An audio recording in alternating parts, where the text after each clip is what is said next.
Graça e paz, queridos.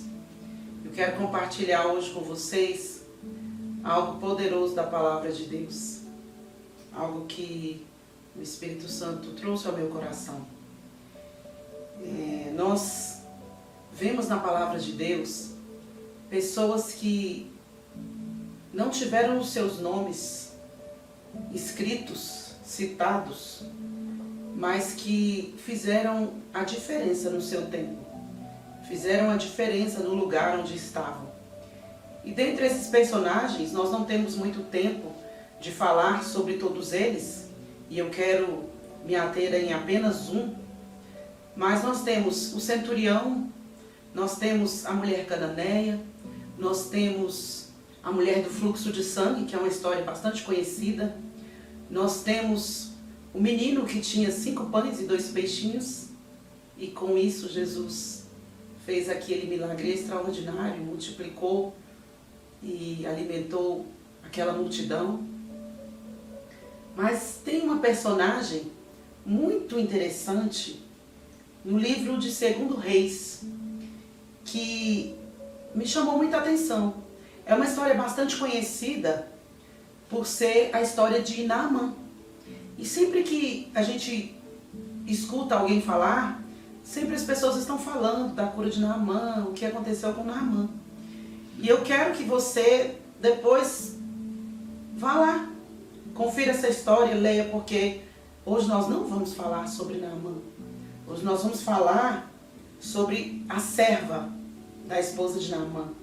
Tá? Em 2º livro dos Reis, capítulo 5, eu vou ler os versículos 2 e 3, que diz assim: certa vez, quando a Síria atacou Israel, uma jovem foi levada cativa e passou a servir a mulher de Naamã.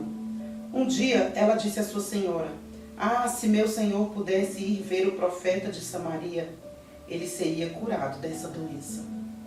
Uau, essa menina fez a diferença na casa de Naamã.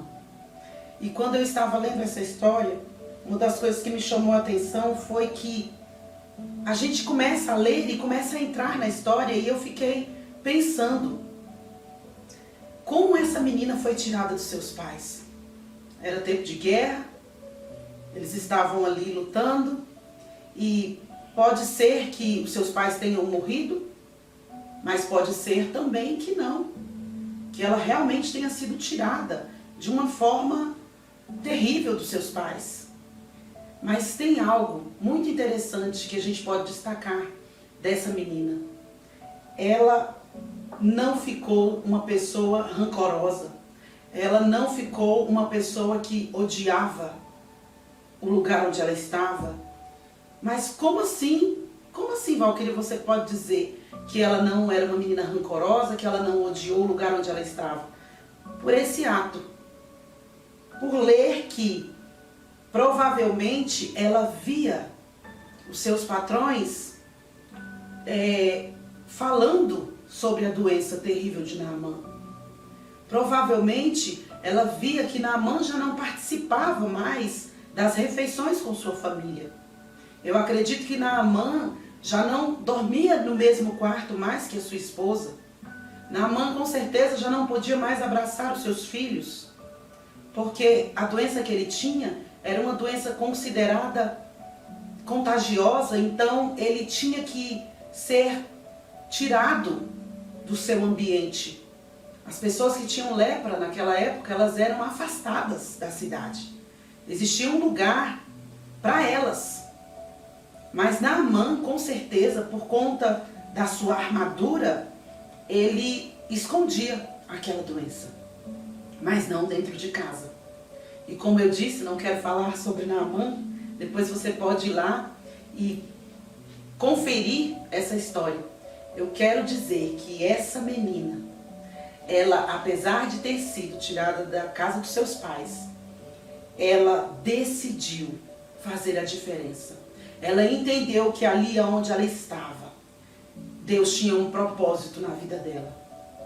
Porque eu acredito, eu fico assim, sabe, é tão bom você entrar na história e eu fico pensando que ela estava ali fazendo as suas atividades, os seus afazeres, cantando, adorando, entendendo que o fato dela ter ido parar ali, na casa de Naamã, é porque tinha um propósito. E que propósito? Porque se ela tivesse se dado ao luxo de ficar triste, se ela tivesse dado ao luxo de ser rancorosa, de odiar os seus patrões, ela não teria entrado nesse livro tão poderoso. E por que ela entrou, mesmo o seu nome não sendo citado? Porque ela anunciou o Deus de seus pais. O Deus que seus pais serviam e com certeza ela também servia.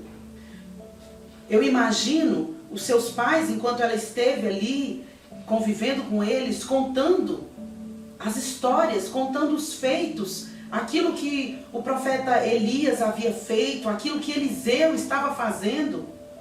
E por isso, quando ela viu o seu patrão sofrendo, a sua patroa chorando ali, sabe? Muitas vezes, a gente vai entrando e vai imaginando, com certeza, ela estava ali triste, ela estava ali chorosa.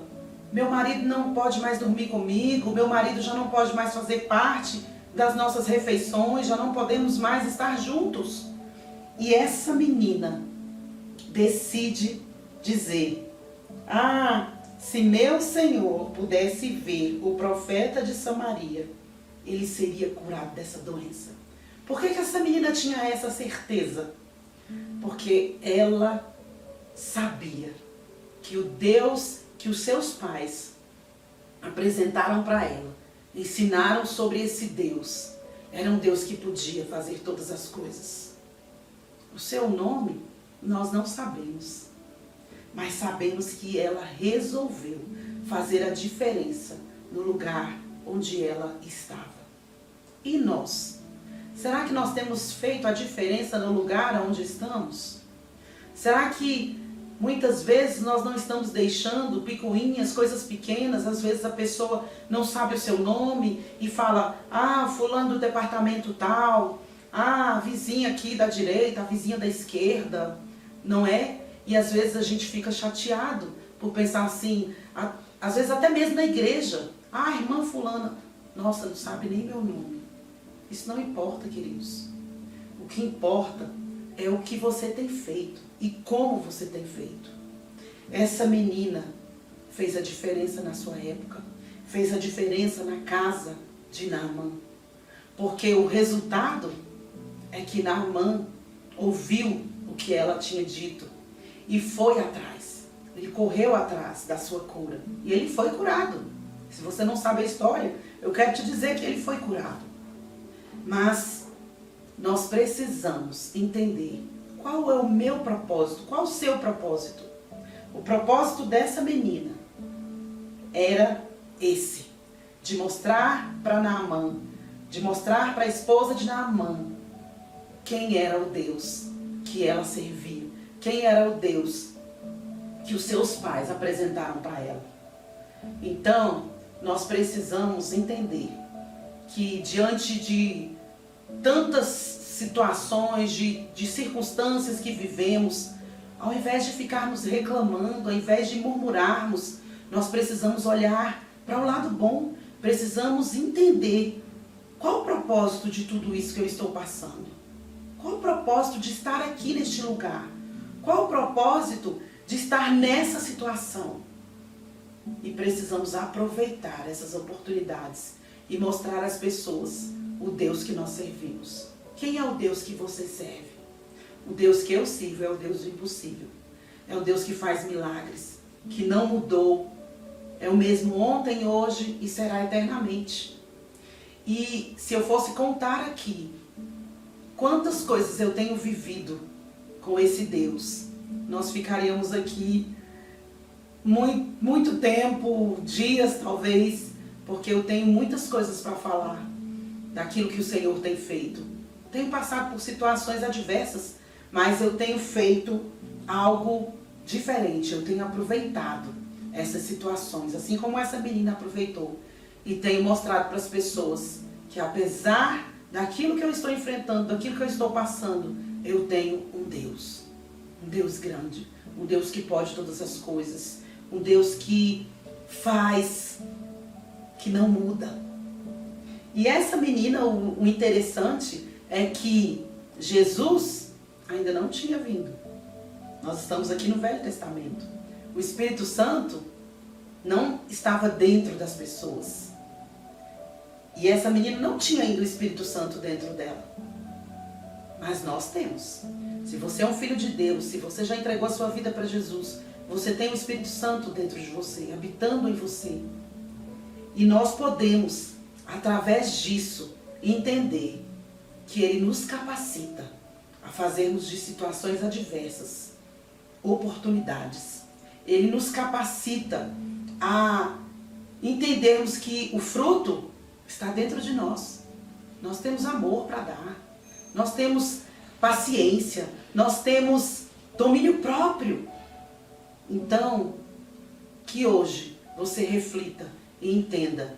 Você pode fazer a diferença aonde você estiver. Você pode entender que o Deus que você serve é um Deus que não mudou e que faz milagres. O Senhor te abençoe. Aquele que tem os meus mandamentos e os guarda,